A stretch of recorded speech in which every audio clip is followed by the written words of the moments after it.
ክርስቲያን አይሾም የሚል መጽሐፍ የለም። እሺ ተሾሙ። ግን ተሾማችሁ ግን ነው እንግዲህ ችግሩ። የሹም ጅል ባይሾምም ግዴል ባይሾምም ግዴል እየበላ ቁጭ ካለ አንዳንዱ ሰው ይላል ታጥዶ አይፈላ ተሹሞ አይበላ የለም ብላ ይላል። እንዲህ አንተ ሰው ጅል ነህ እንዴ? ተሹሞ አይበላ እያልክ አትብላ ጌታዬ። ዝም ብለህ ቅን ፍረድ። በዚያም በስልጣን ሆነ ቅን የምትፈርድ ከሆነ ችግረኞችን አሁን ሰው በቃ የሚያስገባው ደህና ልብስ የለበሰ አስገባው። ምናልባት ባለ ከረባት ካረገ ተከርብቶ አለቀ እንጂ ትውልዱ መግባቱ ይገባል። ችግር የለም። ግን እንደዚህ ለብሶ ደርባብ ብሎ ገባ አስገባ እንዲህ ብሎ ለብሶ ከመጣ ነው ቆይ በለው እሱ ግባ ይባል። ሰው የሚያኮረው አሁን እንደው ከሰፈሩ ተለይቶ የሰፈሩ ላይ ለሰው ሱካር የሚያከፋፍል ከሆነ ይኮራል። ደህና አደርክ ካላላችሁት ነገ መቆንጠጡ አይቀርም። ደህና አደርክ ማለት ነው ማለት ነው። ያችም ስራ ሆና ይኮራል ሰው። እንግዲህ ያው ሊቃውንት እንደሚሉት የጉንዳንና የስልጣን ትንሽ የለው ሰው የሚያስፈራራውን አላያችሁትም? እዚህ ጋር በደንብ ነፋ ብሎ ሰውዬ መስመርክን ይዘህ ዋ የሚለው ማለት ነው። ጉንፋን ሲይዘው እኮ የት እንደሚደርስ አይታችሁት? አምቡላንስ ጠርተን ነው ይዘው ነው የምንሄደው ማለት ነው። ለዚህ ጉልበታችን ነው እኮ የምንኮረው ተመልከቱ። ለዚህ አቅማችን ተመልከቱ። ለዚህ ሀብታችን እኮ ነው የምንኮረው። ስንሞት ሰው ካላስከተለ ባዷችንን ለምንሄደው ማለት ነው። ገና እኛ ስንሞት ሰው ለሚካሰስበት ሀብት እኮ ነው የምንኮረው። እንደሱ ያለ ማን አለ? ተመልከቱ። የማይተው ክንዱ የማይዝል ፍቅሩ የማያልቅ ኃይሉ የማይደክም ሳይነግሩት ብሶትን የሚያውቅ ሳይሉት የሚረዳ ሰው ላይ ይረዳችሁ ይችላል። እግዚአብሔር ግን ይረዳቸዋል። የእውነት ይሄን ማኑ እስኪ ሌላው ቀርቶ ሰው ብንታመም ይሰለቻል አይሰለችም? እናት ናት የማሰለች ይባላል። አሰለችም ግን ትሰለቻለች። 40 ዓመት አንድ ልጅ ቢታመም ኧረ እንደው ዛሬስ እንደው ወይ ወስዶ በገላገለኝ ማለት አይቀርም። ካልዳነ ምን ያደርጋል ልትል ትችላለች። ይኸውላችሁ የመላእክትን ከተማ አይታችሁ ብትመጡ ምንድን ነው የሚሰማችሁ? አገር መቃወጡ ነው። አንዲያው በቃ አገር አዲስ አበባ ማታ ተጥለቅልቃ ምታች ሰበር እየተባለ እንግዲህ ይሰብረዋል ማለት ነው። አስቸጋሪ ነው። እመቤታችን ተገልጣልኝ የሚሉትን ሰዎች ያላያችኋቸው ወይ ግድ ወይ እመቤታችን መገለጥ ተው ጎበዝ ተው። ያስመሸን እግዚአብሔር ለስም አጠራሩ ክብርና ምስጋና ይድረሰው። አሜን። የምንማማርበት የትምህርታችን ርዕስ የሚሆነው የሚጎስመኝ የሰይጣን መልእክተኛ ተሰጠኝ በሚል ይሆናል። እስኪ በሉ የሰይጣን መልእክት የሚጎስመኝ በሉ እስኪ የሰይጣን መልእክተኛ ተሰጠኝ። ምንድን ነው ያላችሁት? ምን የሚለኝ የምን መልእክተኛ ምን ተባለኝ? ማን ነው የሚሰጣችሁ? በጣም ነው የሚገርመው ስታስቡት። ሁለተኛ ቆሮንቶስ ምዕራፍ 12 ቁጥር 7 ላይ ያለ ኃይለ ቃል ነው። እንግዲህ ሁላችሁም ታውቁታላችሁ ብዬ አስባለሁ። ወበእንተዝ ተውህበኒ መላከ ሰይጣን ዘይደጉጸኒ። ስለዚህም ነገር በመገለጥ የእግዚአብሔርን ምስጢር በማየት እንዳልኮራ የሚጎስመኝ የሰይጣን መልእክተኛ ምን አለኝ? ማን ነው እንደዛ እያለ ያለው? ቅዱስ ጳውሎስ ሁለተኛ ቆሮንቶስ ምዕራፍ 12 ቁጥር 7 ላይ ነው። በደንብ ያዙ እሺ። ችግር የለውም። ቅንነት ነው። ቅዱስ ጳውሎስ ተሰጠኝ ቢልም ለሁሉም ሐዋርያት ተሰጥቷል። በደንብ እንድትይዙት የምፈልገው እሱን ነው። ቅንነት ምን ያህል ምስጢር እንደሚገልጥ እያያችሁት ነው አይደል? ማን ነው እንደዛ ያለ ስም? ቅዱስ ጴጥሮስ አሉ ማለት ነው። ቅዱስ ጴጥሮስም ብሏል። ምክንያቱም ከሐዋርያት መካከል እንዲህ ያለ ነገር ያልተሰጠው ስለሌለ ማለት ነው። እንዴት ያለ እንደዚህ የሚደጉጽ ነገር የሚጎስም ነገር ያልተሰጠው የለም። እና አሁን እንግዲህ ሁላችሁም እንደምታውቁት ቅዱስ ጳውሎስ ከሚኮራባቸው ነገሮች መካከል ያነሳሳል። ከሚኮራባቸው መካከል ያነሳሳና ይህ ምዕራፍ 12 ሁላችሁም እንደምታውቁት ቅዱስ ጳውሎስ ለሚኮሩ ሰዎች መልስ የሰጠበት ነው። ለሚኮሩ እኛ የተማርነው ከክርስቶስ ነው፣ እኛ እንዲህ ያለ ሊቅ ነን፣ እኛ ፈላስፎች ነን፣ እኛ ምናምን ለሚሉት መልስ የሰጠበት ቦታ ነውና እዛው ምዕራፍ 12 ላይ ሲናገር አልፈን እናንሳቸውና የምንፈልጋቸውን ነጥቦች እንድናነሳቸው ፈልጌ ነው። ሲናገር ምንድነው የሚለው? በመገለጥም ቅዱስ ጳውሎስ በመገለጥም አልኮራም ይላል። በምን አልኮራም? ቆይ አንድ ነገር ልንገራችሁ። ቅዱስ ጳውሎስ የሚኮራበት ነገር ቢኖር የሰይጣን መልእክተኛ መሰጠቱ ነው። እመካበታለሁ ብሎ ነው የሚናገረው። እንደው በዚህ ይሄን በመሰጠቴ እመካለሁ አለ። በዚያ ምንድነው የምትመካበት ስንለው የሚጎስመኝ የሰይጣን መልእክተኛ ስለተሰጠኝ ነው አለ። ከዚህ የሚበልጥ ነገር እኮ አይቷል። ተመልከቱ። ወመሰጥ ወለውእቱ ብእሲ እስከ ነሳልስ ሰማይ እንዳይን ጋር ተመልከቱ። በስጋ ይሁን በነፍስ እንጃ ያንን ሰው እስከ 3ኛው ሰማይ ድረስ ነጥቀው ወሰዱት። ያንን ሰው የሚለው ቅዱስ ጳውሎስ ራሱን ነው። ቅዱሳን የራሳቸውን ክብር መግለጽ ስለማይወዱ ነው። ያንን ሰው እስከ 3ኛው ሰማይ ድረስ ነጥቀው ወሰዱት። በዚያም ማለት ተመልከቱ፣ ሰው ስጋዊ ነገር ሳይሆን ሰው ሊሰማው የማይችል ነገር ድንቅ ነገርን ሰማ አለ። ተመልከቱ፣ ድንቅ ነገርን ሰምቶ መጣ። በዚህም ቢሆን አልኮራም ማለት ተመልከቱ። እስከ 3ኛው ሰማይ አይደለም ሰው ከተማ እየው እያለ ነው ኩራቱ አላስቀምጠን ያለ እኮ። ሰው ከተማ ሲል በቃ ያችን ይዞ የሆነ ሰው አሁን እናንተ የሆነ በጣም ታዋቂ ከተማ ማን ትሆን እንግዲህ እኔ በትንሽ ጭንቅላት የማውቃት እንበልና ኒውዮርክ ብትገቡ ማታ ፖስት ታደርጋለችሁ። ኒውዮርክ የገባው ሰው ነው ለማለት ለመኩራት ነው። ሌላ ምንም ትርጉም የለውም። ሰው ሆነ ከተማ ገብቶ ተመልከቱ፣ ሆነ ከተማ ላይ ሆነ ቦታ ላይ የሚያምር ቦታ ሲገባ ትዝ የሚለው ፎቶ መነሳት። እዛ አካባቢ ላይ ሆኖ ፈጣሪውን ማድነቅ አይደለም መጀመሪያ የሚያስበው። ቅዱሳን አባቶቻችን ግን ማንኛውንም ነገር ሲያዩ ማድነቅ ይጀምራሉ። የፈጠረውን ፈጣሪ ከሱ በስተጀርባ ያለው ማንነቱ ነው ያለው። የዚያ ማንነት ባለቤት እግዚአብሔር ስለሆነ የሰው ተመልከቱ፣ በዚህ ዓለም ውብ ከተማ አይታችኋል። እንግዳውስ እግዚአብሔርን አድንቁት። ለምን? ያንን ውብ ከተማ ያ ውብ ከተማ የተገነባው አንደኛ እግዚአብሔር ባጸናው እግዚአብሔር በያዘው ዓለም ላይ፣ ሁለተኛ ያንን ውብ ከተማ ለማድነቅ ያንን ውብ ከተማ የሚያንጹ ሰዎችን የሰራቸው እግዚአብሔር ነው። እግዚአብሔርን ማድነቅ ራሱ ነው። ሶስተኛው ያንን ውብ ከተማ የሚሰሩበትን ጥበብን የገለጸ እግዚአብሔር ነው። እግዚአብሔርን ማድነቅ ማለት ነው። ክርስቲያን ማለት ተመልከቱ፣ በሚያየው ነገር የዕለት እንደ ቀበሮ ዕለታዊ ደስታ ሳይሆን የሚፈልገው ከሚያየው ነገር ማንነት በስተጀርባ ያለውን እግዚአብሔርን ያያል። ከምናየው በስተጀርባ ማን አለ? የምንደነቅባቸው ቴክኖሎጂዎች ሊኖሩ ይችላሉ። የምንደነቅበት ሀገር ሊኖር ይችላል።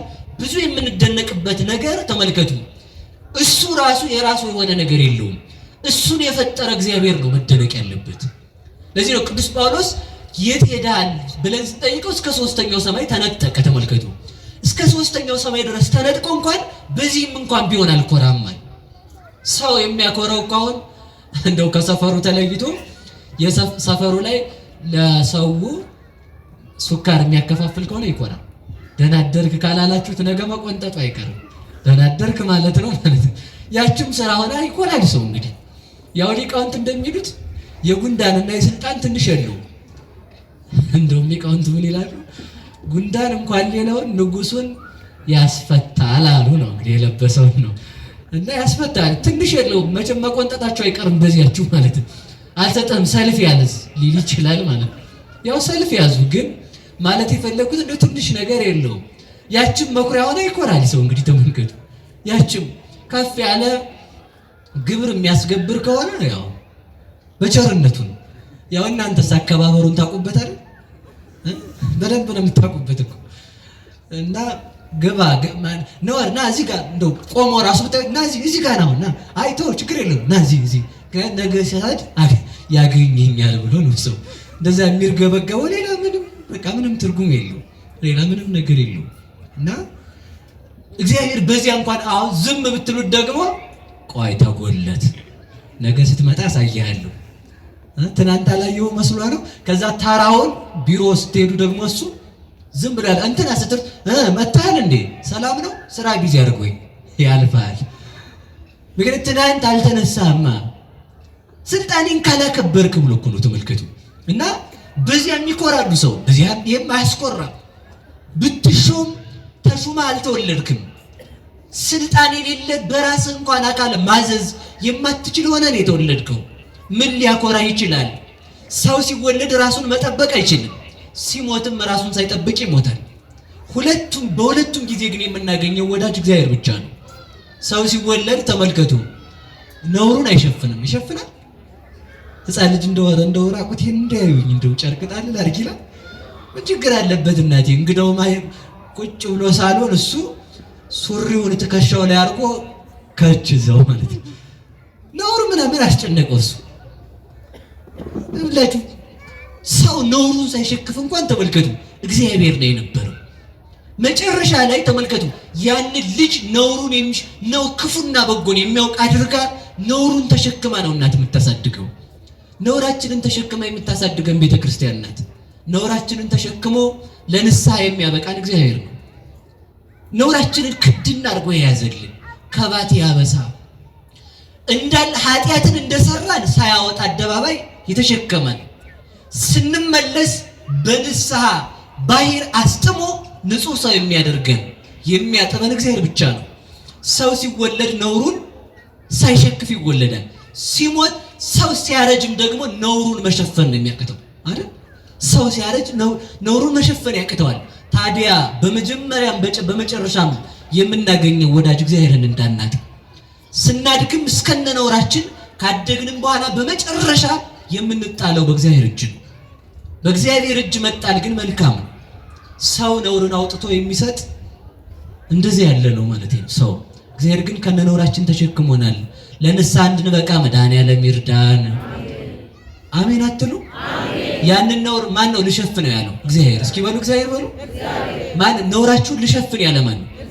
ታዲያ ኃጢአት ሰርቶ ከኃጢአት ጋር መቀመጥ ነውሬን አትሸፍነው ግለጠው ማለት እኮ እግዚአብሔር። ተመልከቱ ንስሐ ስንገባ እናት ያን ቆሻሻውን የልጁን ቆሻሻ ነውሩን አጥባ ንጹህ እንደምታደርገው ንስሐ ስንገባ አጥቦ ንጹህ ሰው ነው የሚያደርገን። እንደቀደመ ማንነታችን ያደርገናል። ለዚህ ነው ታጽበኒ እምበረድ እጻአዱ ታጥበኛለህ ከበረዶ ይልቅም ነጭ ሆናለሁ። እመኒ ኮነ ኃጢአትክሙ ተመልከቱ ከመላይ አነጽሖ ከመኳኳ ይላል። ተመልከቱ ኃጢአታችሁ እንደ ደም የተሰረበ ያለለ እንደዛ ያለ የጠቆረ እንኳን ቢሆን ተመልከቱ እኔ ምን አደርገዋለሁ? ኃጢአታችሁን ከእናንተ ላይ አስወግጄ ንጹህ አደርጋችኋለሁ። በዚያውም ላይ ኃጢአታችንን ለታገሰን አይባልም። ኃጢአታችንን አይደለም የሚታገሰን ማንን ነው? ኃጢአታችንን ለታገሰልን ስትጸልዩ ማለት የአማርኛው እንደዛ ነው የሚለው መስዋዕት ውዳሴ ማርያም እና ኃጢአታችንን አይደለም የሚታገሰው የሰራነውን ኃጢአታችንን ሳይሆን የሰራነውን ኃጢአታችንን እያየ እኛን ነው የታገሰን ሊመልሰን ማለት ነው። የሚመልሰን አምላክ የተመሰገነ ይሁን። በመጨረሻም እግዚአብሔርን እናገኘዋለን ነው ማለት ራሳችን ተመልከቱ በደንብ አስተውሱ። ዛሬውን ሁሉን የምንንቅ የምንጸየፍ ሆነን ስንኖር በመጨረሻ ደግሞ ተመልከቱ ራሳችንን የማንሸክፍ ሰዎች ነው የምንሆነው። ሰው እንኳን አርጅቶ ታሞ ራሱን መቆጣጠር አይችልም። ዝም ብሎ ሰው የሚያስፈራራውን አላያችሁትም? እዚህ ጋር ዝም በደንብ ነፋ ብሎ ሰውዬ መስመርክን ይዘህ ዋ የሚለው ማለት ነው። ጉንፋን ሲይዘው እኮ የት እንደሚደርስ አይታችሁት? አምቡላንስ ጠርተን ነው ይዘው ነው የምንሄደው ማለት ነው። ለዚህ ጉልበታችን ነው እኮ የምንኮረው ተመልከቱ። ለዚህ አቅማችን ተመልከቱ። ለዚህ ሀብታችን እኮ ነው የምንኮረው። ስንሞት ሰው ካላስከተለ ባዷችንን ለምንሄደው ማለት ነው። ገና እኛ ስንሞት ሰው ለሚካሰስበት ሀብት እኮ ነው የምንኮረው። ምን ሊያኮራ ይችላል? የሚያኮራ እግዚአብሔር መሆን ነው። የእግዚአብሔር እንድንሆን እግዚአብሔር ይርዳን። ስለዚህ አንዳንድ ነገር እንያዝ። ሁሌም ስንሰበክ አንዳንድ ነገር ኃጢአታችንን ማን ያንጻል? እስኪ ቆይ ነውራችንን ሳንሸክፍ ማን አገኘን? በሉ እግዚአብሔር በሉ እንጂ የመጨረሻ ማንም በሌለ ሰዓት የምናገኘው መጨረሻ ደግሞ ማን ነው? መካከል ላይ ታዲያ ለምን እንተዋዋለን? እግዚአብሔር ይረሳል እንዴ? ታዲያ መካከል ላይ ለምን ደግሞ የምንረሳው እግዚአብሔርን? መካከል ላይም እኮ ከሱ ጋር ነው መሆን ያለብን። ስለዚህ ከዚያ እግዚአብሔር አንነጠልም። ሁላችሁም በሉ ከዚያ እግዚአብሔር በሉ አንለይም። መቼ ከማይተወን በሉ እንጂ ኧረ በሉ። ሰው ሁሌ ይኖራል አብሮ። ይኸው ባል አሁን የለም ማለት መጥቶ ይሆናል እዚህ ጋር ስብከቱ ግን የለም እሱ ጋር ማለት ነው። ያው እዛ ጋር ነው ያለው ጉልት ብሎ ማለት ነው። ሚስት አሁን የለችም። ያው እዛ በዛ ናት ማለት ወይም እዛ ሰፈር ናት። እናት አሁን እዛ ቤት ናት እንትና ማለት ነው። ሁሌ ግን የምናገኘው እግዚአብሔር ነው። ደስ አይላችሁም? በዚህ ሁሌ አብሮ ነው ያለ ማለት ነው። ደግሞ እኮ ተመልከቱ፣ ሲሞላ አይደለም ሲጎልም ያለ እግዚአብሔር ነው። ተመልከቱ፣ ሲሞላ ነው ሰው የሚተው እግዚአብሔር ነው። ሲጎልም ያለ። እኔ ሽማግሌዎችን በደንብ ደስ ሊላችሁ ይገባል። በቃ እግዚአብሔር አላችሁ። እውነቴን ነው። ልጅ ሊታጣ ይችላል፣ እግዚአብሔር ግን አለ። ገንዘብ ሊጠፋ ይችላል፣ እግዚአብሔር ግን አለ። ዝና ሊጠፋ ይችላል፣ እግዚአብሔር ግን አለ። ሀብት ሊጠፋ ይችላል፣ እግዚአብሔር ግን አለ። ቤት ሊፈርስ ይችላል፣ እግዚአብሔር ግን አለ። መልክ ሊረግፍ ይችላል፣ እግዚአብሔር ግን አለ። ኃይል ሊደክም ይችላል፣ እግዚአብሔር ግን አለ። ንጉሥ ላይኖር ይችላል፣ እግዚአብሔር ግን አለ። አርጅተን ቀና አድርጎ ውሃ የሚያጠጣ ሰው ላይኖር ይችላል፣ እግዚአብሔር ግን አለ። ስናረጅ ቀና አድርጎ የሚያንተርስ ሰው ላይኖር ይችላል፣ እግዚአብሔር ግን አለ። ስናረጅ የሚያስታምመን የሚሰለቸን ሰው የሚያስታምመን ላይኖር ይችላል፣ እግዚአብሔር ግን አስታማሚያችን ነው። ስናረጅ ሁሉም ይተወናል፣ የማይተወን እግዚአብሔር ነው። እና እግዚአብሔርን አለን አትሉ በሉ፣ እግዚአብሔር አለን በሉ። ማን አለን? ሁላችንም እግዚአብሔር አለን። በቃ በዚህ እርግጠኛ ሁኑ። ስንታመምም እግዚአብሔር አለ፣ ስንወለድም እግዚአብሔር አለ። እግዚአብሔር ሲኖረን የኖረ ወዳጅ ቢሆን ሳይኖረን ደግሞ ይለየን ነበር እኮ። እግዚአብሔር ሲኖረን የሚመጣ ወዳጅ አይደለም፣ ሳይኖረንም ያለን ወዳጅ ነው። እንደሱ ያለ ማን አለ? ተመልከቱ፣ የማይተው ክንዱ የማይዝል ፍቅሩ የማያልቅ ኃይሉ የማይደክም ሳይነግሩት ብሶትን የሚያውቅ ሳይሉት የሚረዳ ሰው ላይ ይረዳችሁ ይችላል፣ እግዚአብሔር ግን ይረዳቸዋል። የእውነት ይሄን ማኑ እስኪ ሰው ላይ ይረዳ ይችላል። ሰው ቢያዳምጠ 30 ደቂቃ ነው። ያው እንግዲህ ጀመረች ነገሯን ነው የሚል ሰልችቶ ማለት ነው። እግዚአብሔር መቼ እንደዛ ብሎን ያውቃል? እውነቴን እኮ ነው። እንደዛ ብሎን አያውቅም እግዚአብሔር። ክንዱ ቢሸከመን የማይዝል ቢያጥበን የማይሰለች ቢመግበን የማይሰለችን እግዚአብሔር ራሱን የሰጠን መድኃኒዓለም የተመሰገነ ይሁን። ማን አለን በሉ እንጂ እግዚአብሔር አለን። ሲሞላም እግዚአብሔር አለን፣ ሲጎድልም እግዚአብሔር አለን፣ ስንሾምም እግዚአብሔር አለን፣ ስንሻርም እግዚአብሔር አለን፣ ስንታመምም እግዚአብሔር አለን፣ ጤነኛም ስንሆን እግዚአብሔር አለን። ማን አለን? እግዚአብሔር አለን። ከኛ ጋር የሆነ አምላካችን የተመሰገነ ይሁን። ከዚህ አምላክ ላይ እንኑር ከእርሱ ጋር በሉ እንጂ ንገሩ። ሁሉም ነገር ሲኖር ተመልከቱ፣ ስታገኙ አትርሱት፣ ስታጡም ተስፋ አትቁረጡ። በእግዚአብሔር ስታገኙ አለመርሳት ማለት ነው። እግዚአብሔርን አለመርሳት። ዛሬ ባገኝ ነገ አጣለሁ። እውነቴን ነው። የዚህ ዓለም ሀብት እንደ ጤዛ ነው። ይኸውላችሁ ትናንት የነበሩ መልከኞች ዛሬ አሉ እንዴ? አሉ። እነዚህ መልካቸው ዓለም የሚያጨበጭብላቸው በጂኒስ ቡክ በምናምን ቡክ የተመዘገቡ አሉ የሉ? መቃብራቸው ሲታወቅ ይሆን? አይታወቅም። የሉ። ትናንት የነበሩት መልከኞች አልፈው ይሄዳሉ። ዛሬ ደግሞ አዲስ ብቅ ይላል ደግሞ ማለት ነው። ዛሬ ላሉት ነገ ያልፋሉ። ታዲያ ይኸውልህ ስታገኝ የማያልፍ እግዚአብሔር መኖሩን አስበው። ስትሾም የማያልፍ መንግስት ያለው እግዚአብሔር መኖሩን አስብ። ሁሉም ጥሎን ይሄዳል። እስኪ በሉ ሁሉም በሉ ጥሎን ይሄዳል። ሌላው ቀርቶ አካል ባዕድ እኮ ነው። ተመልከቱ፣ እግዚአብሔር ከሌለ አካል ራሱ ባዕድ እኮ ነው። እግዚአብሔር ሰውን ለመቅጣት ዱላ የሚቆርጥ እንዳይመስልህ። እግዚአብሔር ሰውን ለማሸነፍ ሰራዊት የሚያደራጅ እንዳይመስልህ። እግዚአብሔር ቀጥታ አንተ ውስጥ ያለውን እሳት እንዳታፈላ ካለ በቃ አለቅ። ኧረ አለቅን ነው የሚባለው። የእሳት ባህሪ ካላፈላ ዳይጀሽን መፈጠር አይችልም። ይሄን ማወቅ አለባችሁ።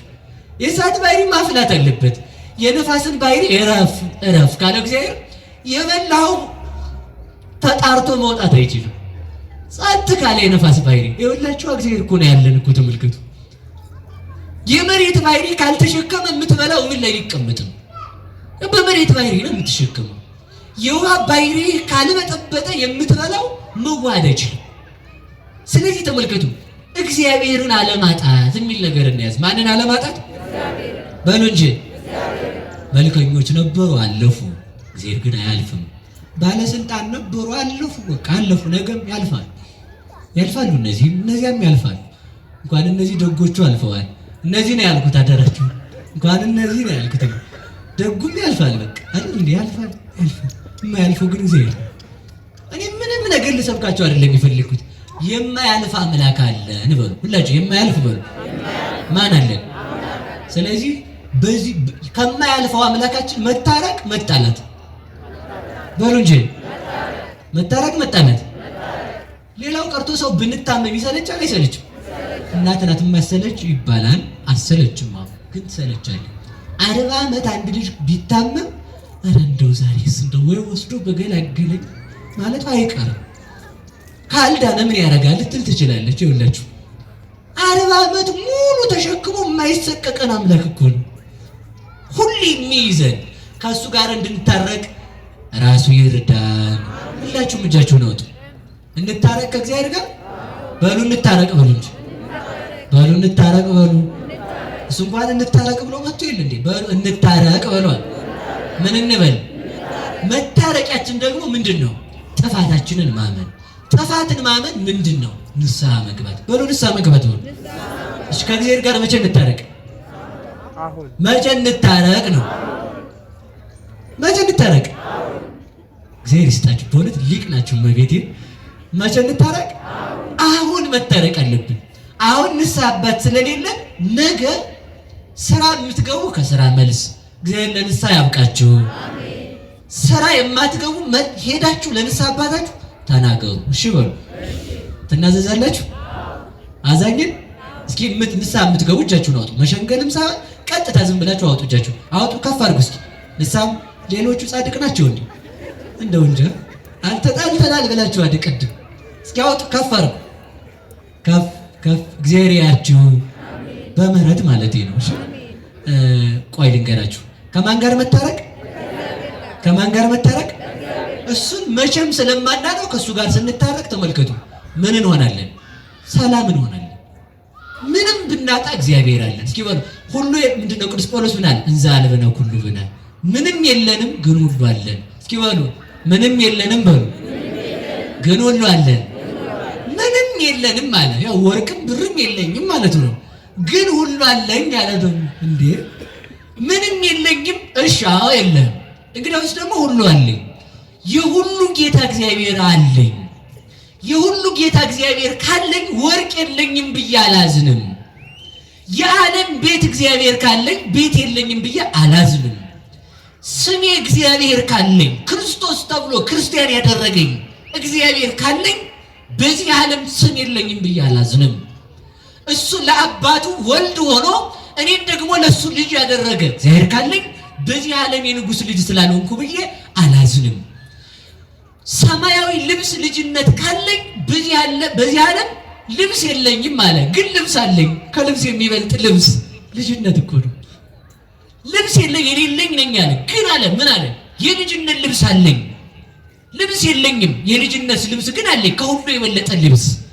ሀገር የለኝም። አዎ በዚህ ዓለም ሀገርን ትቼ ሀገር ግን ያለኝ እኔ ነኝ አለ። ዓለምን ትተው ዓለምን የገዙ ሐዋርያት ናቸው።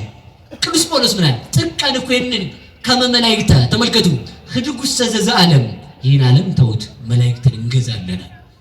በዚህ ዓለም ስልጣን አልለገሰም ቅዱስ ጳውሎስ፣ ግን ሰማይና ምድርን የመግዛት ስልጣን አለው። ክርስቲያን ማለት እንዲህ ነው። የምትበላው ላይኖር ይችላል፣ ግን ካንተ በላይ የምትበላው ያለ ሰው የለም። ለምን? ክርስቶስ ነዋ ምግብ። ጫማ ላይኖር ይችላል፣ ካንተ በላይ ተመልከት። ይህ ጫማ እሳት ያቃጥለዋል። የወንጌል ጫማነት ግን ላንተ አለ፣ እስከ ሰማይ የምትረማመድበት ጫማ። ምርኩዝ ላይኖር ይችላል፣ መስቀሉ ግን ዓለምን ሁሉ ቀዝፈ የምትሻገርበት ምርኩዝ መስቀል ግን አለ። አክሊል ዘውድ ላይኖር ይችላል፣ ቤተ መንግስት የማያልፍ ዘውድ ግን አለ። ከኛ በላይ ማን ባለጸጋ ያለ? አያችሁ አይደል? እስኪ በሉ ምንም የለን። ማን ነው? ምንም የለንም በሉ። ግን ምን አለን? ሁሉ አለን። እግዚአብሔር ካለ ሁሉ አለ። እግዚአብሔር ካለ በመንግስተ ሰማያት መንገስ አለ። ይኸውልህ በዚህ ዓለም ንግስና ነው እንዴ የምትፈልገው? ቢኖርህ ጥሩ ነው፣ ባይኖርህም ደግሞ በሰማይ ነው አንተ የነገስከው።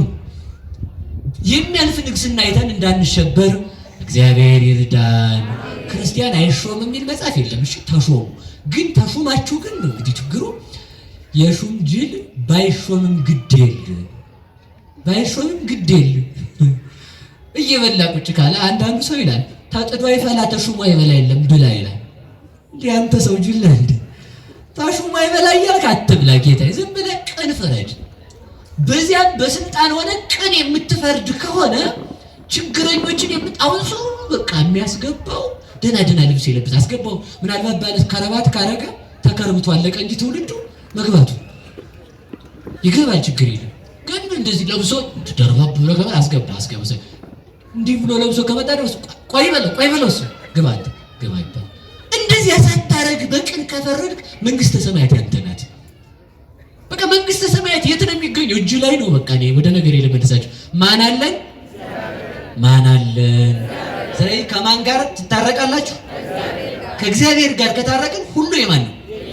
ምንም የለን ግን ሁሉ የማን ነው? እንጀራ ላይኖር ይችላል ግን ሁሉ ምግብ የማን ነው? እና ምድራዊ እንጀራ ነው የምትፈልገው? የክርስቶስ ስጋ ለአንተ እንጀራ ነው። የክርስቶስ ደም ለአንተ መጠጥ ነው። ካንተ በላይ ማን ሰው አለ ነው? እንዲሁ ከሆነት ይልኩ ጉራ አይደለም። በዳቦ ሆዳቸውን የሞሉ ሰዎች ናቸው የሚያስቀኑ፣ ይሞታሉ። የክርስቶስን ስጋ ከበላ ነው የምታስቀነኝ። እኔ ለዘላለም ሕያው የሚሆን የእግዚአብሔርን ስጋ ይበላ ነው እንጂ ሰው ልብስ ቆንጆ ልብስ የለበሱ ፋሽን የለበሱ ናቸው፣ ፋሽው ያለቁት ናቸው የሚያስቀኑ። አይነሳ አይደለም። እግዚአብሔርን የለበሰ ነው የሚያስቀነው። ተመልከቱ። እግዚአብሔርን እንድንለብስ እግዚአብሔር ይርዳን። ትገባላችሁ ንስሐ? አዎ በሉ እንጂ። ቸር መልአኩን መድኃኔዓለም ይላክላችሁ። ንስሐ ግቡ። አሁን እንግዲህ ማስፈራራት ካልፈለጋ አለመግባት ትችላላችሁ፣ ከጠገባችሁ ማለት ነው። ካዋጣችሁ ያው ማጣት እግዚአብሔርን ማጣት ከፈለጋ አትኩ። ግን እንዲያጸድቃችሁም ብላችሁ ሳይሆን ከእግዚአብሔር ጋር ለመኖር ተብሎ ነው። ከእግዚአብሔር ጋር ስንኖር ምን አገኘን ማለት ነው? ጽድቅ አገኘን እኮ ማለት ነው። ገብቷችኋል? እኛ ትራፊ እንጀራ በመጠበቅ አይደለም የምንኖረው። እግዚአብሔርን ራሱን ከያዝን ሁሉ የኛ ነው። ሁሉ የኛ። ምን ችግር አለ? ምን የሚቸግራችሁ እግዚአብሔር ካለ? እስኪ የሚቸግር እንደው አንድ ጥቀሱልኝ። አንድ የጤፍ ጥሬ የምታክል ትጠቅሳላችሁ? ንገሩኝ እንጂ የለም። እስኪ ወደ ነገር ይሄድ በዚሁ እንዳላደር እና እስከ ሶስተኛው ሰማይ ነጠቁት።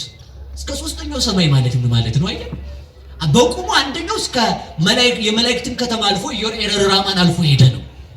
እስከዚያ ድረስ ደርሶ ሰው ሊሰማው የማይችለው ነገር ሰምቶ መጣ ቅዱስ ጳውሎስ። እኔ በጣም ይደንቀኛል። ቅዱስ ጳውሎስ ሰው የማይሰማው ነገር ሰምቼ መጣው ካለ ተመልከቱ፣ እሱ የሄደው ሰማይ ነው። እግዚአብሔርን በማህፀኗ የወሰነች ድንግል ማርያም ምን አይነት ነገር ሰምታ ይሆን? በጣም እኮ ነው የሚደንቀኝ። እኔ ቅዱስ ጳውሎስ ለሰው የማይናገር አለ፣ ድንቅ ነገር ሰማው አለ። የት ሄዶ ሰማይ? የት ደርሶ መላእክት ከተማ? እመቤታችን ግን የመላእክትን ፈጣሪ በማህፀኗ ይዛ ምን አይነት ድንቅ ነገር ሰምታ ይሆን? ለዚህ እኮ ነው ማርያምን ምንድነው ወተወዲዮ በውስተ ልባ፣ ማርያምን በልቧ ተጠብቀው ነበር። ድንግል ማርያም የሰማችውን ብትናገር አለ ቅዱስ ያሬድ፣ ማርያምን እኔን ተጾረቶ በከርሳ በማህፀኗ የወሰነችው ቅድስት ድንግል ማርያም ብናገር አለች። ተመልከቱ፣ እኔ የማውቀውን ብናገር ካፌ እሳት ወጥቶ ዓለምን ያቃጥለዋል አለች።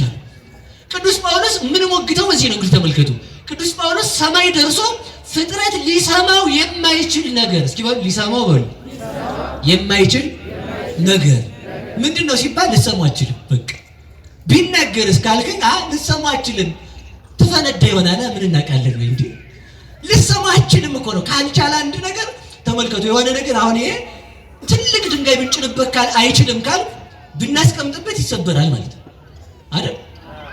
አንድ ሰው 100 ኪሎ ጤፍ ካልቻለ 100 ኪሎ ጤፍ ተሸከም ብትሉት አልችልም ቢል ዝም ብለህ ያዝ ብትሉት ወድቆ ቲማቲም ነው የሚያደርገው እዛው ይዞ ማለት ነው። በቃ ሌላ ምንም ለውጥ የለውም። እና ሰው ሊሰማው የማይችል ነገር ሰማው ካለ ተመልከቱ፣ የቅዱስ ጳውሎስ እመቤት ድንግል ማርያም ምን አይነት ምስጢር ይዛ ይሆን? ፍጥረት የማያውቀው እሷንማ ማወቅ አይቻልም። ተመልከቱ፣ እሱ ሄዶ አንድ ጊዜ አይቶ መጥቶ ተመልከቱ፣ ሰው የማይሰማው ነገር ሰማው ካለ 9 ወር ሙሉ ከተማ ያደረጋት ድንግል ማርያም ምን ነገር ሰምታ ይሆን? ምን ነገር ሰምታ ይሆን? እኛ ምን እናውቃለን? ተመልከቱ፣ ምን እናውቃለን? እኛ ምን እናውቃለን ማለት አልሰማችም ማለት አይደለም። የሰማችውን ፍጥረት እንኳን ሊያስበው አይችልም። እሷን የሰጠን እግዚአብሔር የተመሰገነ ይሁን። እሷ እናታችን ናት። ታዲያያችሁ አይደል? እሷ የኛ እናት በመሆኗ ደስ ይለናል። የእግዚአብሔር እናቱ ስትሆን በትህትናዋ የኛ እናት፣ የእግዚአብሔር መጋቢ ስትሆን በትህትናዋ የኛም መጋቢ፣ እግዚአብሔርን የሰማች ስትሆን በትህትናዋ ደግሞ እኛንም የምትሰማ ማለት ነው። ሁላችንንም ወላዲተ አምላክ ትስማን። አንድም ይሉና ሊቃውንቱ እያሳጠርኩት ሄደ እስከ 3ኛው ሰማይ ሄድኩ። ምንድነው ሲሉ ተመልከቱ። ንጽሐ ሥጋ፣ ንጽሐ ነፍስ፣ ንጽሐ ልቡና ላይ ደረሱ አለ። ተመልከቱ። እዛ ላይ ስደርስ ተመልከቱ የመገለጥ እውቀት ያንን ንጽሐ ልቡና ላይ ስደርስ ተመልከቱ እግዚአብሔርን አወቅኩት። ሰው የማይሰማው እውቀት ተገለጠልኝ። ሰማይ የተባሉት 10 የቅድስና ማዕረጎች በ3 አብይ እርከን ስለሚከፈሉ እነዚያ ላይ ደርሼ ፍጥረት ሊሰማው የማይችል ነገር ሰማው። ግን በዚህም አልኮራም አለ። እስኪ በሉ ግን በዚህም በሉ ምን አልልም እምኮራው በምንድን ነው አለ። ተመልከቱ የሚጎስመኝ ሰይጣን ስለተሰጠኝ ነው። ወይ ጉድ! አያኮራም እንዴ? አያኮራም? የመላእክትን ከተማ አይታችሁ ብትመጡ ምንድን ነው የሚሰማችሁ? አገር መቃወጡ ነው። አንዲያው በቃ አገር አዲስ አበባ ማታ ተጥለቅልቃ ምታች ሰበር እየተባለ እንግዲህ ይሰብረዋል ማለት ነው። አስቸጋሪ ነው። እመቤታችን ተገልጣልኝ የሚሉትን ሰዎች አላያችኋቸው ወይ ጉድ! ወይ እመቤታችን መገለጡ ተው ጎበዝ ተው። እግዚአብሔርን ይዘን ውጭ ላይ አንፈልገው። ቆይ እኔ እግዚአብሔር ለኔ የሚገለጠው እኔ እግዚአብሔርን ለማየት እበቃለሁ ብሎ ማሰብ እኮ ትልቅ ነገር ነው። ትልቅ ነገር አይደለም እንዴ? ሰው በኃጢአት ተጨማልቆ እግዚአብሔር ተገለጠልኝ፣ ኧረ ተው። ማነው ከቅዱስ እግዚአብሔር ተገለጠልኝ ያለ? እስኪ አምጣ። የለም። የማን እርሾ እንደሆነ መድኃኒዓለም ይወቅ። ለሱ ህልም ባየ ቁጥር መከራ እንደሆነ በቃ ተውት። እሺ ወደ ነገር ልውሰዳችሁ እና ሰማይ አይቶ መጥቶ በዚህ አልኮራም ማለት 10ኛው ማዕረግ ላይ ደርሶ በዚህም አልኮራም። እስኪ በሉ በዚህ አልኮራም በሉ። የክርስትና መገለጫው ሲያውቁ መኩራት አይደለም። ሲያውቁ ምን መሆን ነው? በሉ ንገሩኝ። ትህትና መሆን በሉ። ማን ይቀጣ? ትሁት መሆን በሉ። አሁን በጣም የሚገርማችሁ ቅዱሳን እያወቁ በሄዱ ቁጥር ምንድን ነው የሚሉት? እኔ ትል ነኝ እያሉ ነው የሚሄዱት። ቅዱሳን እያወቁ በሄዱ ቁጥር ተመልከቱ። ኤልሳቤጥ እንኳን እመቤታችን ምንድን ነው ያለቻት? ወደ እኔ ትመጪ ዘንድ እኔ ማን ነኝ? እኛ ደግሞ እንደው ነይ እኮ ነው በግድ ነይ። እንደው እኮ ትምጣልን ወላዲተ አምላክ በምህረት ግን እንድና እሷን ብናያት ተመልከቱ። እንኳን ባይኑ እንደዚህ አድርጎ ወብፁ ዘርኤኪ በሕልሙ ሌሊተ ነው። እመቤታችን በሕልሙ ያያት ሰው ራሱ ብፁዕ ነው። እውነቴን ነው። ማን ሊያት ይችላል? ምክንያቱም ተመልከቱ የፀሐይ ምስራቅ ናት እኮ እሷ እኮ ምስራቅ ናት። እችኛዋ ምስራቅ ዘወር ብሎ ማን ሊያት ይችላል? ትችላላችሁ? በሞት ያፈርሰው ትችላላችሁ? እቺ ምስራቅ ጠዋት ፀሐይ እንደወጣ እዩ ብትባሉ መነጽር ቢመጣ ምን ቢል አይቻልም። አይነ ነው የሚጠፋው አለ ንግር ያለው ዘይ ተመልከቱ። የፀሐይ ምስራቅ ድንግል ማርያምን ማየት የሚችል ማን ነው? በቸርነቷ ከመጣች እንኳን ተመልከቱ፣ በቸርነቷ ከመጣች እንኳን ያዩት ሰው አየናት አይሉ። እኛ ግን ያው እንግዲህ እንዲያ ነው እና እስከ 10 ማዕረግ ሲደቅ ቅዱሳን ሲበቁ ዝቅ እያሉ ነው የሚሄዱት። ምንድን ነው ስትሉት ትል ቅዱስ ነህ ስትሉት ኧረ እኔ ቅዱስ አይደለም ኃጢአተኛ ነኝ። ጻድቅ ነህ እንዲህ ስትሉት ኧረ አይደለሁም። ተመልከቱ አንድ ሰይጣን ሰውን ከሚያታልልበት ሄደና መነኮሳቱ እንደዘጉ አንኳኳ። ማነህ አሉት። እኔ ኢየሱስ ክርስቶስ ነኝ አላቸው። አይታለሁ እና ለምንድን ነው የመጣህ? ለአንተ እንድታይ ልገለጥልህ ነው። ምንድን ነው የምትሉት እናንተ? ብቶ ግባ ቶሎ። ካሜራም እንደው ስልኬ ብዙ አያወጣም እንጂ ግባ ነው የሚባለው። ምን አለ? በጣም ተሳስተህ ነው። እኔ የበቃው ስላልሆንኩ የተሻለ ቅዱስ ከኔ ጎን ያለው እሱ ጋር በር ግባ አለው። ሰይጣን ነበረና በትህትናው ሰይጣንን አሸነፈው። አሁን ሰዎቹ ጋር ኤልያስ መጣሉ። ኤልያስ ከሄኖክ ጋር ስለተሰወረ አንድ ሊቅ ሲጠይቋቸው ኤልያስ መጣ ሲሏቸው ሄኖክ መጣል አልመጣም አሉ። አልመጣም፣ ጓደኛውን ትቶ የመጣ ሰው አልቀበልህም አሉ። ሰነፍ ነው ማለት ነው። ጓደኛውን ትቶ እንዴት ይመጣል ሰው አብረው እንዴ? እና ተመልከቱ፣ ሰው በቃ ድስኩሩ አይጣልኩ አይመጣ። እስካሁን ኤልያስ አሁን ኤልያስ ሲመጣው ዛሬ አይደለም፣ እሺ ክርስቶስ ሲመጣ ነው። በቃ ዛሬ ይመጣል እና ሰው በጣም አስቸጋሪ ነው እና ሰይጣን ሰውን የሚረብሸው ምን ሲል ነው? በቃ እንደው በቃ ሲል ሰው ሰይጣን ይመጣና በጭዎች ይኸውላችሁ፣ ህልም ብዙ ጊዜ ባልናገር ደስ ይለኛል። አንድ የቻለ ራሱን ትምህርት ቢሆነችሁ አንድ ራሱን የቻለ ትምህርት ቢሆን 3 አይነት ህልም ነው ያለው። ከራስ ፈቃድ የሚመጣ፣ ከሰይጣን የሚመጣ፣ ከእግዚአብሔር የሚመጣ። ከእግዚአብሔር የሚመጣው ለመስማት እኛ በቅተናል ወይ ያለው ሰው ማሰብ ያለበት ማለት ነው። እና እግዚአብሔር ከሁላችን ጋር ይሁን። ሰው ሲበቃ እኔ አላቅም ነው። እኛ አሁን ደግሞ ምንድነው ቅረጹ ንሱ በሉ ቅረጽና ማታ ፖስተው ንሱ ይወጣሉ። እግዚአብሔር ከእንዲህ አይነት ነገር ያወጣል። እውነቴን ነው። አሁን እናንተም ልትቆጡብኝ ትችላላችሁ፣ ምንም ማድረግ አልችልም። ግን እውነቴን ነው፣ እንዳትጠፉ ብዬ ነው።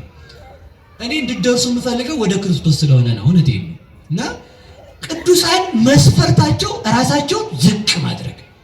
እስኪ ተመልከቱ፣ አምላክን ጸንሳ ስታበቃ አንድ ባልቴት አሮጊት ለመጎብኘት ወደዛ ሀገር ይከዳል። ይኸውላችሁ ትህትና ማለት እሱ ነው። እኔ አምላክ እናት መተሽ ጠይቂ። አሁን በሞት ያፈርሰው አንድ ባለስልጣን ዘመዳችሁ ቢመጣ እንበልና እንደው አይበልባችሁና ይሁንና የሀገሪቱ ጠቅላይ ሚኒስቴር ቢሆን እናንተ ቤት ይመጣል። እዛ ሰፈር ዳቦ ስትበሉበት የነበረበት አካባቢ ይገኛል? አይገኝም። ኩራቱ ማለት ነው። ኩራቱ አይገኝም። ለምን ብሎ አይና በጋርድ ነው የሚሄደው። ድንግል ማርያም የመላእክትን ጌታ ይዛ ሚካኤል ገብርኤል በግራ በቀኝ ቀጥ ብላ ጠብቅ እንግዲህ፣ ምክንያቱም ጌታ ነው ያሱ አላረጅም። ተመልከቱ፣ ቅዱሳን ዝቅ ማድረግ ራስ። ከዛ ደግሞ ነይና ጠይቂኝ እኔ እንደ የጸነስኩ ጌታን አይደለም ያለች ልጅና ልጎብኛት። ድንግል ማርያም ጉልበት ቢያቅተን እንኳን መታ የምትጎበኘን እናት ናት። አያችሁ፣ ሀብት ምንም ስልጣንም ምንም ዘመድም አይኖራችሁ ሽማግሌም ሆኖ ምቀምሳት የሽማግሌ ትልቁ ጦር ምን እበላለሁ አይደል? እንዲሁ ሸምግሌ አላየሁትም፣ ግን አደረጁ ግን ይመስለኛል ሽማግሌ የሚለው ሳረጅ ምን እበላለሁ ማን ይጦረኛል? እንደው በቃ ስታረጁ የሚቀራችሁ እግዚአብሔር ነው። ስታረጁ በምርኩ ስትሄዱ ማትለያ ሀብት ድንግል ማርያም ናት። እሷን የሰጠ መድኃኒዓለም የተመሰገነ ይሁን። እውነቴን ነው፣ ላጽና በከንቱ አይደለም ማጽናናችሁ። ይኸው ወደ ሽማግሌ ቤት ሄደች እኮ፣ ወደ ሽማግሌ ወደ ባልቴቷ ቤት ሄደች እኮ። ይኸው ወደ እናንተም ትመጣለች። ብቻ ነይ በሏት። ለእሷ የተገባን ሆነን እንድንገኝ እግዚአብሔር ይርዳን። እና ራስን ምን ማድረግ ነው? ቅዱሳን ሲበቁ ዝቅ። አያችሁ፣ ዝቅ። እኔ በቅቻለሁ ሳይሆን አልበቃሁም፣ አዋቂ ነኝ ሳይሆን አላውቅም። እንደዛ ነው የሚሉት። ወደ ነገር ሄደች እስከ 3ኛው ሰማይ በሉት። እንደው አልፌ ነው ነካ ነው። እስከ 3ኛው ሰማይ በሉ። ምን አልኩ? ወጣዋል። በዚህም አልመካም። 3ኛው ሰማይ የተባለው ተመልከቱ። ጌታችን አምላካችን መድኃኒታችን ኢየሱስ ክርስቶስ እንዳስተማረን ብፁዓን ንጹሐነ ልብ እስመ እሙንቱ ይሬእይዎ ለእግዚአብሔር። ልባቸው ንጹህ የሆነ ብፁዓን ናቸው። ማንን ያዩታል? በሉ እንጂ ማንን ያዩታል? ስለዚህ ምንድነው 3 ሰማይ የተባለው? ሰማይ ራሱ እግዚአብሔር ነው። 3 ሰማይ የተባለው አብ ወልድ መንፈስ ቅዱስ ነው። እስከ 3ኛው ሰማይ ተነጠቅኩ ማለት የአብ የወልድ የመንፈስ ቅዱስን አንድነትና ሶስትነት አወቅኩ። አብ ወልድን ይወልደዋል፣ አይቀድመውም። ይወልደዋል እንጂ አይወለድም። የሚወልደውም ያለ ዘመን ነው። ሲወልደውም አይቀድመውም፣ ሳይቀድመው ወለደው ማለቱ ነው። ይሄን አወቅኩ፣ አብ ወላድ እንደሆነ። ወልድ ከአብ እንደተወለደ አወቅኩ። ምን ማለት ነው? አብ ወልድን ይወልደዋል ያለ ዘመን። ይወለዳል እንጂ አይወልድም። ይወለዳል እንጂ አይሰርጽም። ከአብ ያለ ዘመን መወለዱን አወቅኩ። እስከ የተለጠኩ እስከ 3ኛው ሰማይ። 3ኛው ሰማይ መንፈስ ቅዱስ ነው። መንፈስ ቅዱስ ከአብ ይሰርጻል እንጂ ከወልድ አይሰርጽም። መንፈስ ቅዱስ ከአብ ይሰርጻል እንጂ እንደ አብ አይወልድም፣ እንደ ወልድም አይወለድም። ያለ ዘመን አብ ወልድ ሳይቀድሙት ያለ ዘመን ከአብ ሰረጸ። ይህንን አወቅኩ አለ። ተመልከቱ፣ 3 አካል አንድ አምላክ መሆኑን አወቅኩ። እስኪ በሉ 3 አካል አንድ አምላክ። ይህን ምን አልኩ? በሞቴ ንገሩኝ። 3 አካል አንድ አምላክ መሆኑን አወቅኩ። ተመልከቱ፣ 3 አካል በደንብ ያዙ። 3 አካል አንድ አምላክ። አንድ እግዚአብሔር በመለኮት አንድ፣ በመንግስት አንድ፣ በአገዛዝ አንድ፣ በስልጣን አንድ፣ በኃይል አንድ፣ ዓለምን በመፍጠር አንድ፣ ረቂቁንም ግዙፉንም የፈጠረ አንድ አምላክን አመንኩ። በአካል ግን ሶስት ነው አለ። ሰማይ ያለው ተመልከቱ፣ እስከ ሶስተኛው ሰማይ አለ።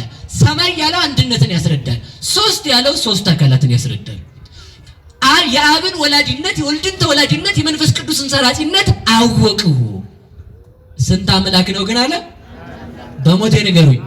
በዚህም ቢሆን አልኮራም ነው። እንግዲህ የሚያኮራ ነገር ካለ ኮራ። እንግዲህ ጀግና ከሆንክ እኔ ሊቁ ምናምን እያልክ ያው እንግዲህ ስትጎርን ለተምጻት ይደርስብሃል። ይህም አያኮራም። ስላሴን አንታል ስላሴን ተገለጹልህ እንጂ ስላሴን ሄደህ አላወቃቸውምና ስላሴ ናቸው የገለጹልን። አንድነት ሶስትነትን ራሱ ነው የገለጠው። የቅዱስ ማቴዎስ ወንጌል ምዕራፍ 3 ምዕራፍ 17 ምዕራፍ 28 ላይ አንብቡ። ምዕራፍ 3 ላይ ሲጠመቅ ሶስቱ አካላት ተገልጠዋል። ምዕራፍ 17 ላይ ደብረ ታቦር ላይ አብ ወልድ መንፈስ ቅዱስ ተገልጠዋል። እንደገና የማቴዎስ ወንጌል ምዕራፍ 28 ላይ በአብ በወልድ በመንፈስ ቅዱስ አጥምቁ ብሎ ሶስቱን የገለጠ ራሱ እግዚአብሔር ነው። ራሱን የገለጠ መድኃኔዓለም የተመሰገነ ይሁን። አሜን በሉ እንጂ ሶስት አምላክ በሉ አይደሉም። ሶስት አካል አንድ አምላክ በሉ። ሶስት አካል አንድ አምላክ። እስኪ ሶስት አካል በሉ አንድ ጊዜ። አንድ አምላክ።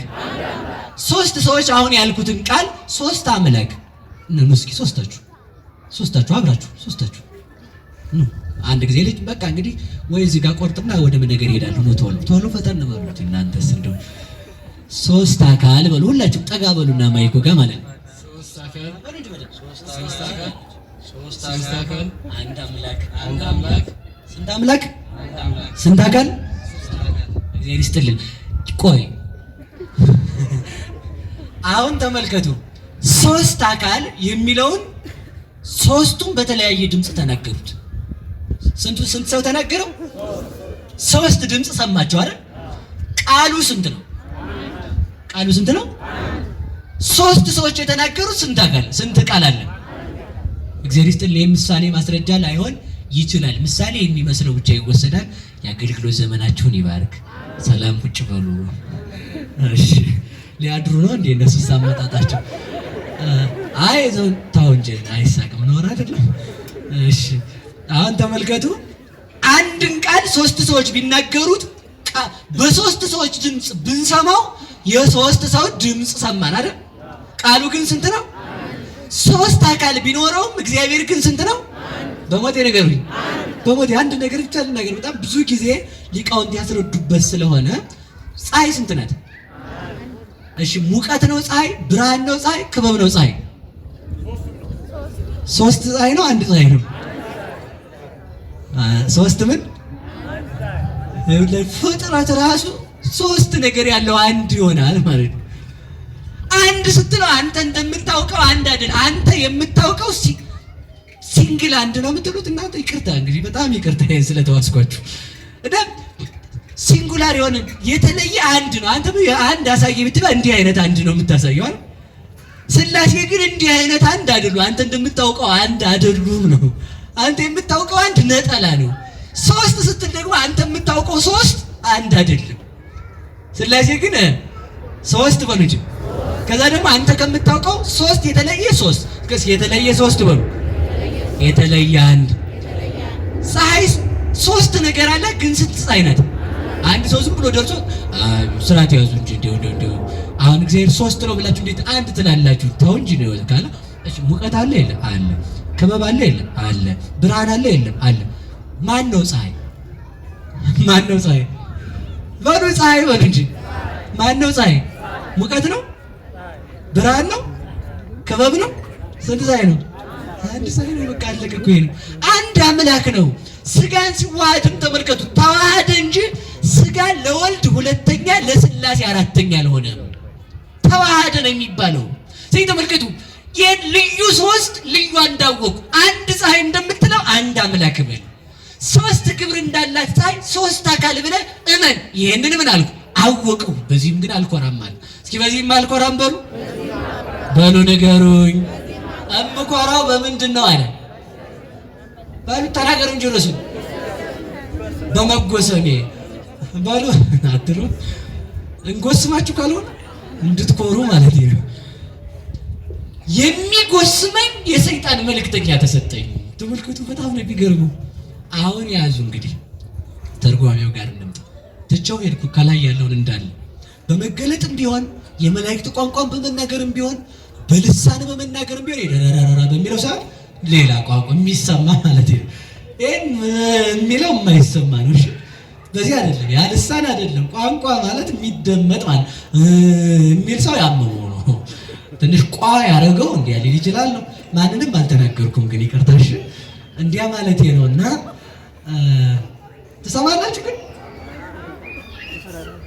ሲበል የሚጎስመኝ በሉ የምን መልእክተኛ ተሰጠኝ በሉ ቅዱስ ጳውሎስ የሚጎስመኝ ያለው ተመልከቱ። ለሐዋርያት እግዚአብሔር አንዳንድ በሽታ ሰጥቷቸዋል አሉ። እስኪ በሉ አንዳንድ በሽታ በሉ። እስኪ አንዳንድ በሽታ በሉ ይስጣችሁ ለእናንተ። እሺ በቃ ምንም እግዚአብሔር ያረቀላችሁ። አቤት አቤት አቤት። እኔ እውነቴን ነው። በጣም መዳን አትፈልጉ፣ መታመም ጥሩ ነው።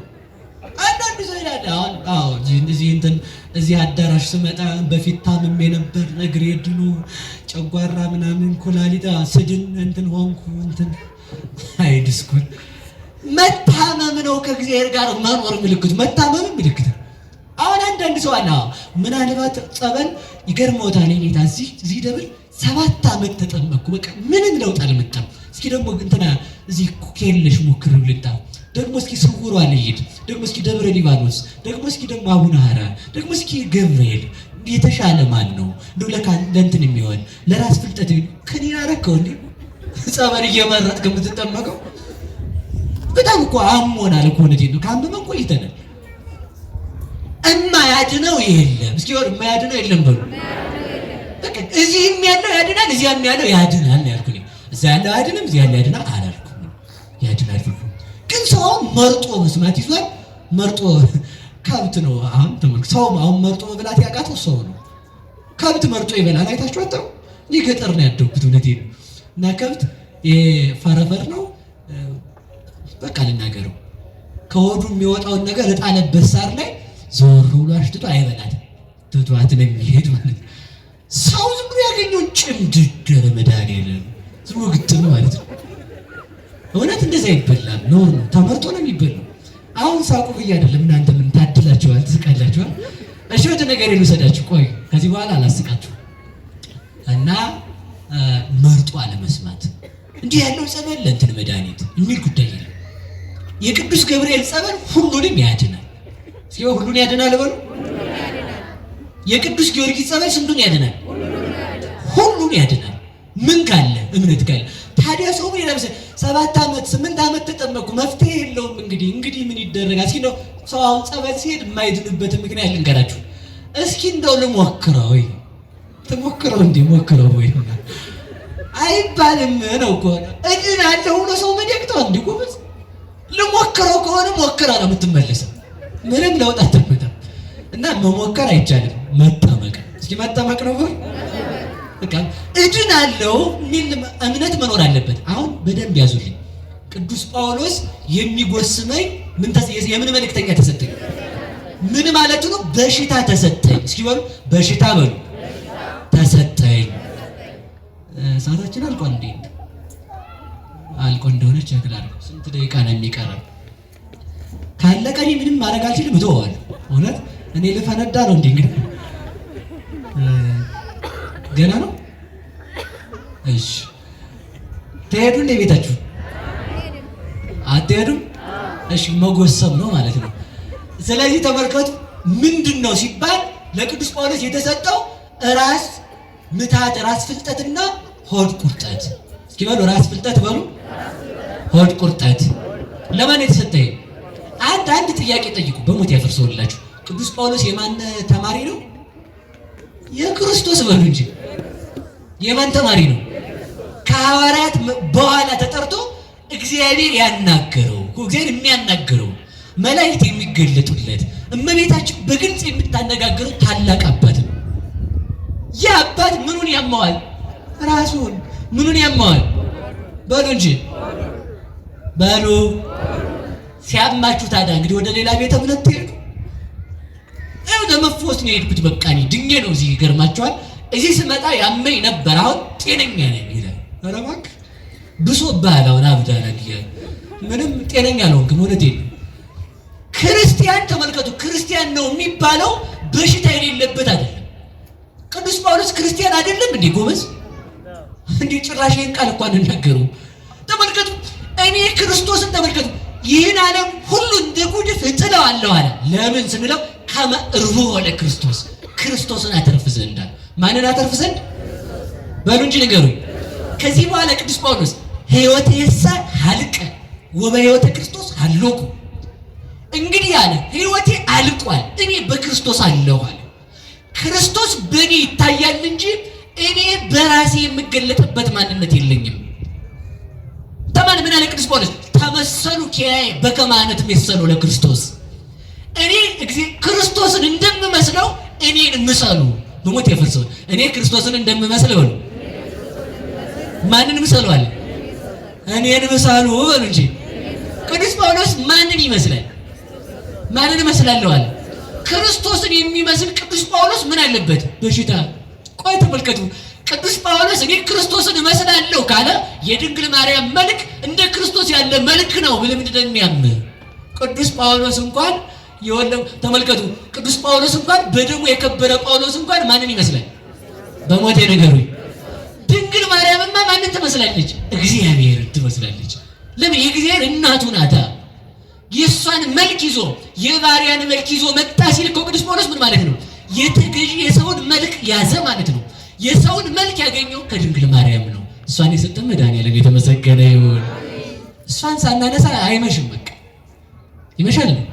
ክህነት ቢገኝ በሷ፣ ልጅነት ቢገኝ በሷ፣ ክርስቶስ ቢወለድ ከሷ፣ ሞት ቢሸነፍ ከሷ በተወለደው በክርስቶስ፣ ገነት ቢወረስ ከሷ በተወለደው በክርስቶስ፣ የዘላለም ረሃብ ቢቀር ከሷ በተወለደው በክርስቶስ፣ ስደት ቢቀር ከሷ በተወለደው በክርስቶስ፣ መድማታችን ቢቀር እሱ ተገርፎ ደምቶ መገረፋችን ቢቀር ከሷ በተወለደው በክርስቶስ፣ መታሰራችን ቢቀር ከሷ በተወለደው በክርስቶስ፣ መቃብር መውረዳችን ቢቀር ከሷ በተወለደው በክርስቶስ፣ የዲያብሎስ ባሪያ ከመባል ወጥተን የክርስቶስ ልጆች የተባልነው ከሷ በተወለደው በክርስቶስ፣ ዘላለማዊ መንግስተ ሰማያትን የወረስን ከሷ በተወለደው በክርስቶስ፣ ሞተን እንዳንቀር የትንሣኤያችን መሰረት የሆነው የተወለደልን ክርስቶስ የትንሣኤያችን በኩር የተወለደው ከሷ ከድንግል ማርያም። እሷን ሳንጠራ እንዴት ይነጋል? እንዴትም አይነጋም። እሷን የሰጠን እግዚአብሔር ይመስገን፣ እግዚአብሔር ይመስገን። ቅዱስ ጳውሎስ ተመልከቱ፣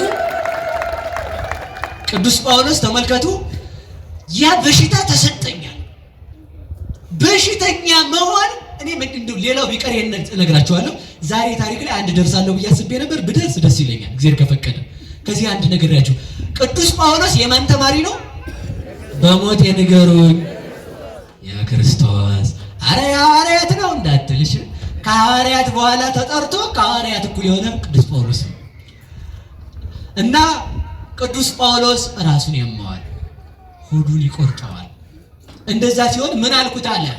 3 ጊዜ እግዚአብሔርን ለመንኩት፣ 3 ጊዜ አስተውቋይ ከሆነ እግዚአብሔር 3 ጊዜ እግዚአብሔርን ማለድኩት፣ ራስ በሽታዬን አስወግድ አልኩት። እሱ ግን ምን አለ?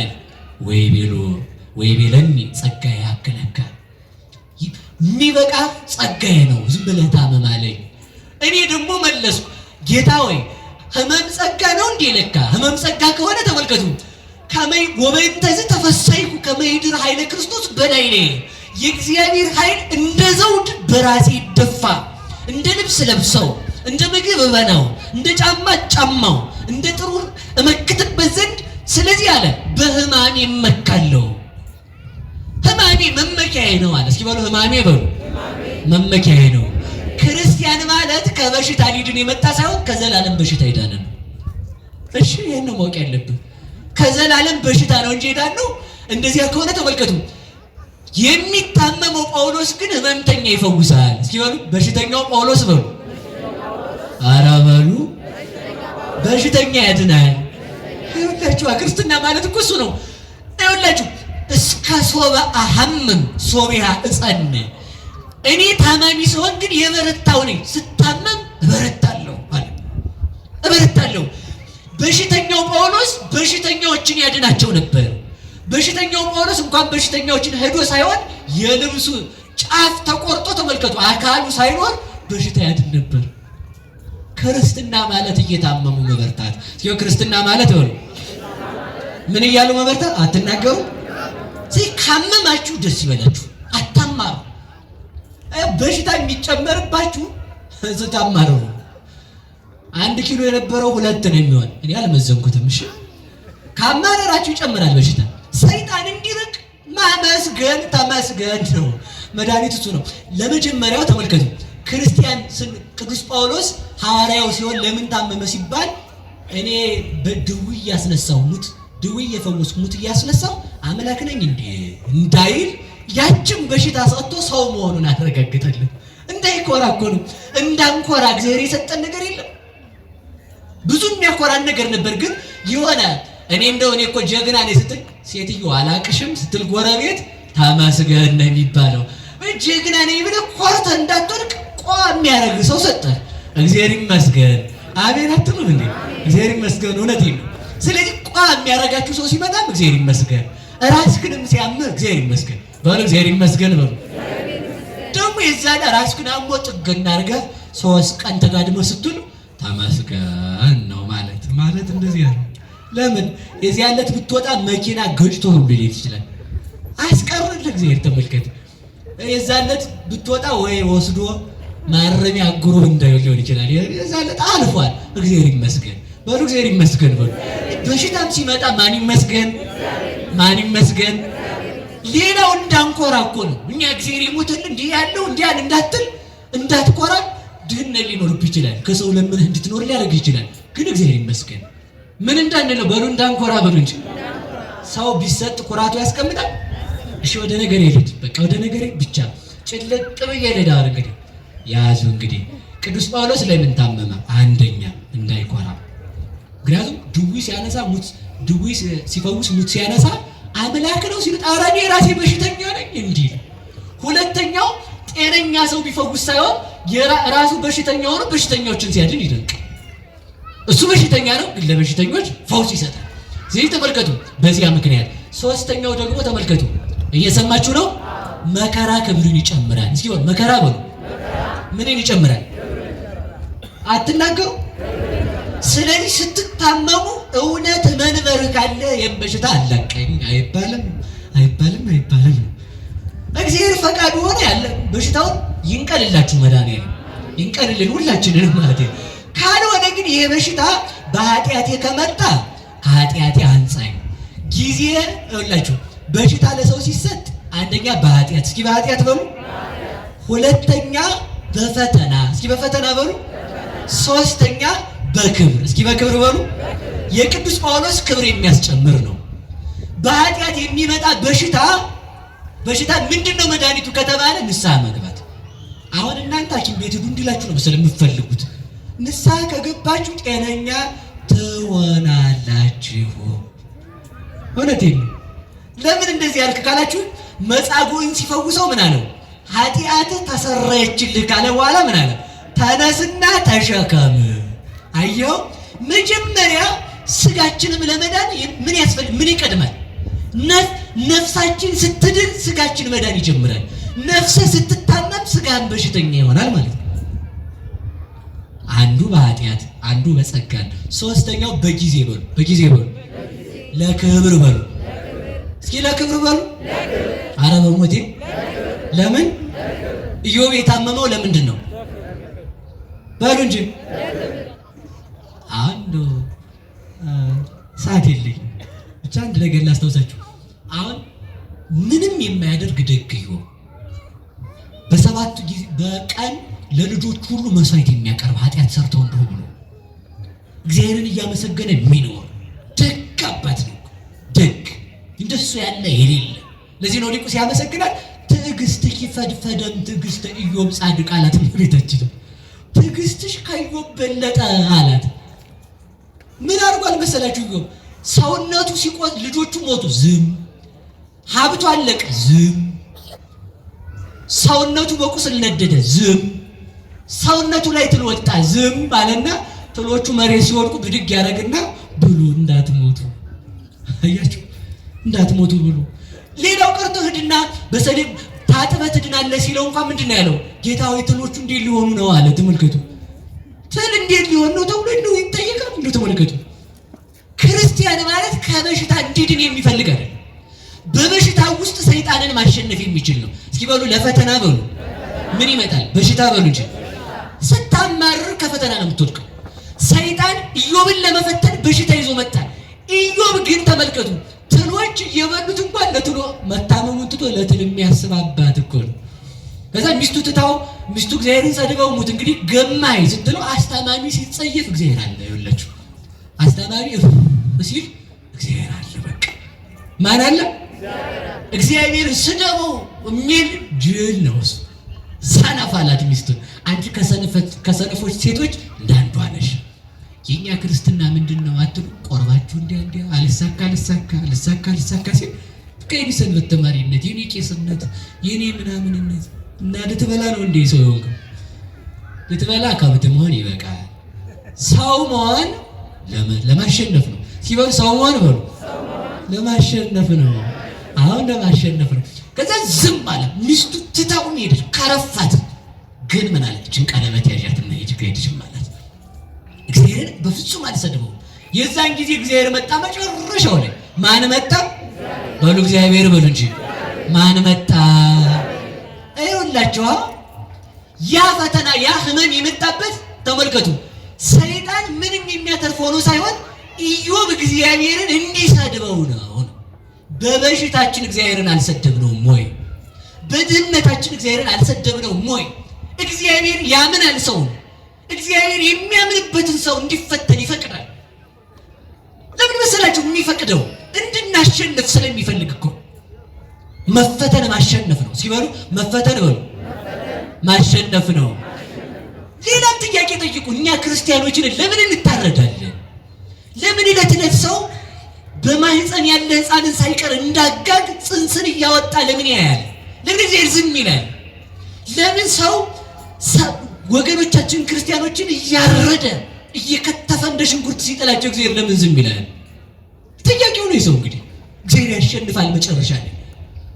ለምንድን ነው ስንሰቀል ሲተፋብን ስንሰደድ እግዚአብሔር ዝም የሚለው? እግዚአብሔር በፈተና አሸናፊ ስለሆነ። እስኪ በሉ እግዚአብሔር አሸናፊ ነው በሉ። ማን ያሸንፋል? እግዚአብሔር ያሸንፋል። እግዚአብሔር ታዋቂ ነው። ዋድ ከመቀስታ ኃያላን የኃያላንን ሰይፍ ያደክማል። ዘይድ ምን ተባውቱ ዘያደቅቅ መዝራዕተ ኃያላን የኃያላኑን ክንድ ይሰብረዋል። መስበር ብቻ አይደለም ስም አጠራራቸውን እግዚአብሔር ያጠፋል። ለምንድን ነው ስንፈተን ዝም የሚለው? ክብር እንድናገኝ በሉ አትሉም? ይረዱን አላልኩም እኔ። በመከራችን ግን ምን እንበል? እግዚአብሔር አለ ማለት አለ እንድናሸንፍ ነው። እሱንም እላችሁ በመከራው ጸንተን ግን የሚታረዱ ሰዎችን የሚያርዱ ሰዎችን እንቃወማለን። ምክንያቱም ተመልከቱ፣ ትውልድን የሚያርዱት እነሱ ትውልድ እንዲጠፋ ስለሆነ ማለት ነው። የክርስትና መስመር እንዲቀጥል ሰማዕታት ሆነዋል። ትውልድ እንዲተካ ግን መታረዳችን ይቆማል። በዛ መካከል ግን አሸናፊዎች እኛ ነን። ማን ነው አሸናፊ? እኛ በሉ እንጂ። የተፈተነ ሰው ምን ባይ ነው? እሺ ኢዮብ አሸነፈ አላሸነፈም? በቃ አሁን ማሸነፍ ትፈልጋላችሁ? አዛኝን ምን ነክቷችሁ ነው እና ድብርር ያላችሁ? በቃ ሄሎ ደብሮኛል እባክህ። ኧረ ተው ምን ነክቶ ነው የደበረ ማለት ነው? እቤት ይገባና ጉልት ቁጭ ምን ሆነሽ ነው? ምንም ማለት እንጂ አይጣል አይደርስ እኮ ነው። ተመልከቱ አንድ ኩንታል የጨረሰ ዝንጀሮ መስላ ቁጭ ዝም ብለን እውነቴን ነው። አትሳቁ። ምን አገኝቷችሁ ነው? አሁን እናንተ እኮ ምንድን ነው ያገኘነው? አሁን ምንም ጥጋባችን መፈተናችን ለማሸነፍ ሰውነት አልቆሰለ፣ ሀብት አላለቀ፣ አስታማሚ አልተሰቀቀ፣ ልጆቹ ሞተው አላለቁ፣ ብቻህን አልቀረ። ያም ቢሆን ለማሸነፍ ማመስገን። ምን ያሞና አሁን አንተ የምታማርረው ራሴን አሞኝ እሺ እንደው እንትን ይለኛል እና ታዲያ ምንድን ነው? አመስግን። በቃ እንድናሸንፍ ነው ይሄንም እላችሁ ሌላ አይደለም። እሺ ማን ያሸንፋል? የሚያመሰግን በሉ። በሽታ በኃጢአት ብቻ ሳይሆን ከዚያ በኋላ ተመልከቱ ምን አለው እግዚአብሔር ሰይጣንን፣ ኢዮብ ለእኔ ታማኝ ነው፣ እግዚአብሔር ካመናችሁ ይፈትናችኋል። ሳይፈቅድ የሚመጣ መከራ የለም። መከራውን እግዚአብሔር ያሳልፈናል። ማን ያሳልፈናል? በሉ እንጂ እንደ እንቅልፍ የሚያልፈው የዚህ ዓለም መከራ። አሁን ተመልከቱ ዝናብ ግጥም ሲል ደመናው ሰማይ የተዷል እኮ ያሰኛል። መከራው መጥቶ ግጥም ሲል አረ ጭንቅ ነው ጎበዝ፣ አረ የለም ሰይፉም ተመዘዘ፣ ደግሞ እየተደራጁ ነው፣ ደግሞ እኮ ሊጨርሱ ነው፣ በቃ ምን አገባ። ነፋስ መጥቶ ዥው አርጎ ጭልጥ። የኛ መከራ እንደ ደመና ነው፣ እግዚአብሔር ያሳልፈዋል። ብትታመም ያልፋል፣ ብትገፋም ያልፋል፣ ብታጣም ያልፋል። እግዚአብሔር ብቻ ከኛ ጋር ይሁን። በዚያ ተፈትነን እግዚአብሔር አምኖ ከተፈተን ማሸነፉን ያድለን። ስለዚህ መጨረሻ ላይ ኢዮብ እግዚአብሔር ይመስገን አለ። እስኪ በሉ እግዚአብሔር ይመስገን በሉ። ምን ተሰጠው? ምን ተሰጠው? የሰይጣን መልእክተኛ የተባለው ሰው ሰይጣን ሰውን ከእግዚአብሔር የሚያወጣው በማማረር ስለሆነ፣ የሚያማርር ሰው እግዚአብሔር ከሱ ጋር የለም። የሚያጉረመርም ሰው እግዚአብሔር ከሱ ጋር የለም። ወእንዘ አዲ መብልዖሙ ውስተ አፍሆሙ ወመጻ መቅሰፍተ እግዚአብሔር ላዕሌሆሙ። እያንጎራጎሩ ሲበሉ እስራኤል ከሰማይ የወረደውን መና እባብ ተነሳና ጨረሳቸው።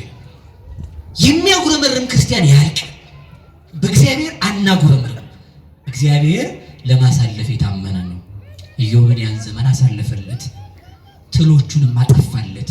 እግዚአብሔር ለኢዮብ እጥፍ እጥፍ ሀብት ሰጠዋል። እስኪ በሉ እጥፍ እጥፍ በሉ እስኪ። ኢዮብ ማለት አበባ፣ እስኪ አበባ በሉ፣ አበባ በሉ እንጂ። ከመፈተኑ በፊት ስሙ አበባ ነው። ተፈትኖ ሲያሸንፍ ፍሬ ማለት ነው አሉት። አያችሁ፣ ያሸነፈ ሰው ፍሬ ያፈራል። እግዚአብሔር ለፍሬ ያድለን። ብንታመም የማነን በሉ፣ እግዚአብሔር በሉ፣ እጃችሁን አውጡ።